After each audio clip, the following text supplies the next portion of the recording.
Once upon a time, the Darlings family lived in Britain. This family had 3 children. Their names were Wendy, Michael, and John. One day, Wendy and her brothers were getting ready to go to sleep, as they did every night.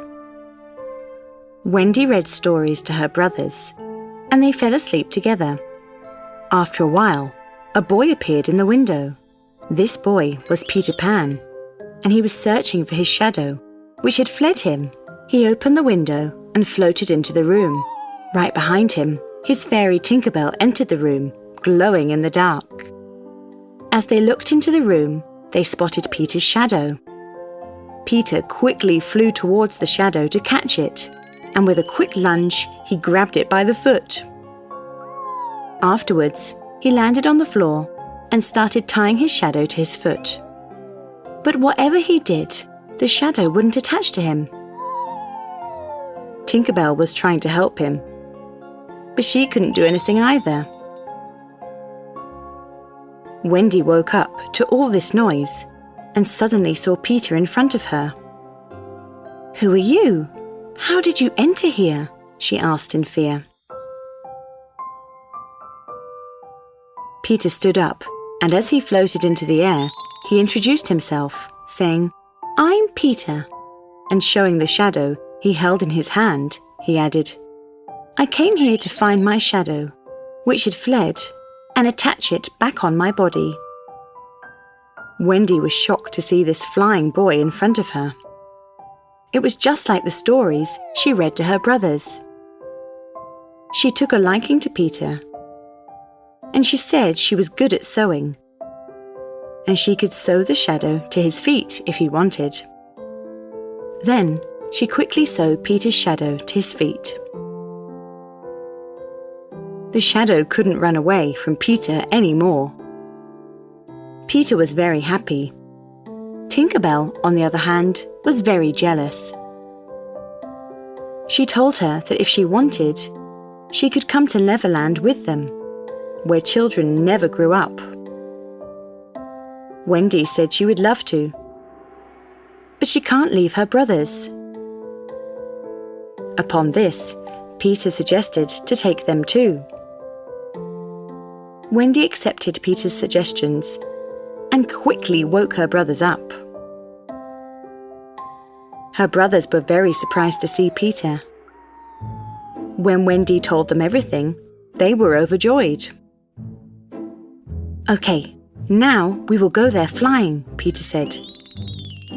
"But people can't fly," the children said, puzzled. At that moment, Peter floated up and said, "I can teach you how to fly. Just remember your happiest moment, and you will rise from the floor." And he floated again.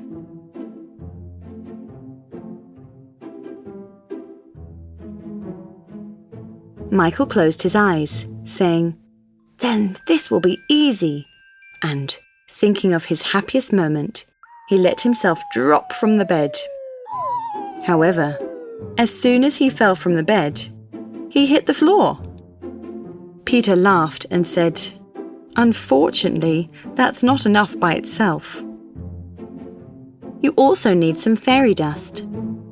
The children asked where they could find fairy dust, and Peter said, "From a fairy, of course," pointing at Tinker Bell. Tinker Bell, on the other hand, was not willing to give them any fairy dust because she was very jealous of Wendy and she didn't want them to come. So she turned her back, showing her reluctance. Peter, however, did not care and grabbed Tinker Bell by her feet and flew over the children, pouring the fairy dust on them. Tinker Bell did not like this at all. Peter turned to the children, who were covered in fairy dust, and said, "Now, try again. Just think of a moment you were very happy." The children closed their eyes and thought of their happiest memories. As soon as they thought, they started to float up into the air. They couldn't believe what was happening. Peter flew out the window, saying, "Follow me," and the children also flew, following him. They rose high and above the clouds and continued flying until dawn. When the sun started rising and the clouds parted, Neverland appeared below them. Peter led them behind a cloud and started talking about Neverland. He pointed at a ship which was moored off the shore and said, "You must be wary of the pirates and their captain, Captain Hook. He always tries to catch us," he said. And he told the children about his struggle with Captain Hook. Peter had severed Captain Hook's hand with his sword during this fight. A crocodile that was there ate the severed hand, and it liked the taste so much that it started to chase Captain Hook. Since the crocodile swallowed the captain's watch together with his hand, a tick-tock sound came from its belly all the time. The children were taken by this story. At that moment, the captain noticed the children and told his crew to point the cannons towards the children and fire. The cannons on the ship started to fire one by one. As the children flew away from the cannonballs, Peter entrusted them to Tinker Bell and flew towards the ship to fight Captain Hook. He told the children to follow her. After a while, they all arrived at the tree houses of the lost children and met all of them. At this moment, Peter had flown to the pirate ship and was fighting the captain. Captain drew his swords and attacked Peter. Peter drew his own sword and started fighting while floating in the air. Then they heard a sound coming from the water. Tick-tock, tick-tock, tick-tock. The captain looked at the water in fear. Peter said, "Hey, Captain, look, this is the crocodile who loved the taste of your hand. He's coming to finish his meal," and laughed. The captain retreated in fear, and Peter, making fun of his retreat, left him alone with his fears and floated towards the tree houses of the lost children. Now Wendy and her brothers were living with the lost children, and she told stories to them every night. However, after a while, Wendy told the children that they should return home because they missed their families. The lost children were very sad. Wendy said they could come with them if they wanted. Upon this, the lost children were overjoyed. Wendy told Peter to come with them too, but Peter preferred to stay in Neverland. The next day, the lost children, Wendy and her brothers, prepared to leave. Peter poured the fairy dust in his pocket on them, and they all together floated up and started to fly back home.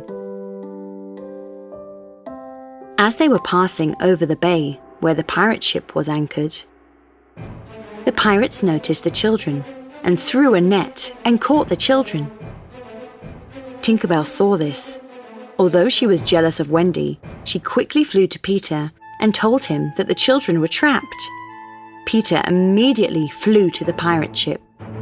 As he neared the ship, he saw that Peter had the children and was walking Wendy on the plank, ready to throw her into the water.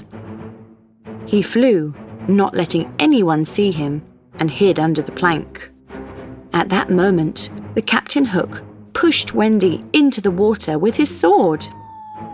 As Wendy fell, Peter reached from under the plank and caught her. Then, Tinker Bell sprinkled some fairy dust on her. While the captain was laughing on the plank, Wendy, Peter, and Tinker Bell floated up and climbed on the plank. Captain Hook saw Peter with shock and rage. As soon as he saw Peter, he ordered his crew to attack. Peter drew his sword and started to fight the captain, while Tinker Bell flew over the children and sprinkled fairy dust on them, and Wendy untied their ropes. The children who were now free and could fly, started fighting the pirates, gliding through the air. At the same time, the captain and Peter's sword fight continued. At that moment, the sound was heard again. Tick-tack, tick-tack, tick-tack. When Captain Hook looked at the water in fear, he noticed the crocodile that ate his hand.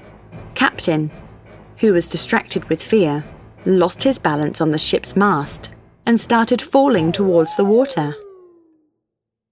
But before he even hit the water, the crocodile jumped up and gulped down the captain in mid-air. The crew, seeing their captains fall, dropped their weapons and surrendered. The lost children forgave them and let them go. Now the ship belonged to the lost children. Peter took the helm and Tinker Bell flew over the ship and sprinkled fairy dust over the entire ship. So, the ship slowly floated up and rose out of the water, and they flew to London. When the ship arrived in London, it pulled alongside the roof of the Darling family, and the children entered their house. Wendy's mum and dad woke up to the noise. They were overjoyed to see the children back. Wendy introduced the lost children to her family and told them what had happened. And she asked if the lost children could stay with them. Her mum and dad happily accepted and became the mum and dad of the lost children too. After saying their farewells, Peter and Tinker Bell turned the ship towards Neverland and slowly disappeared at the horizon. Wendy grew up in London and told these adventures to everyone.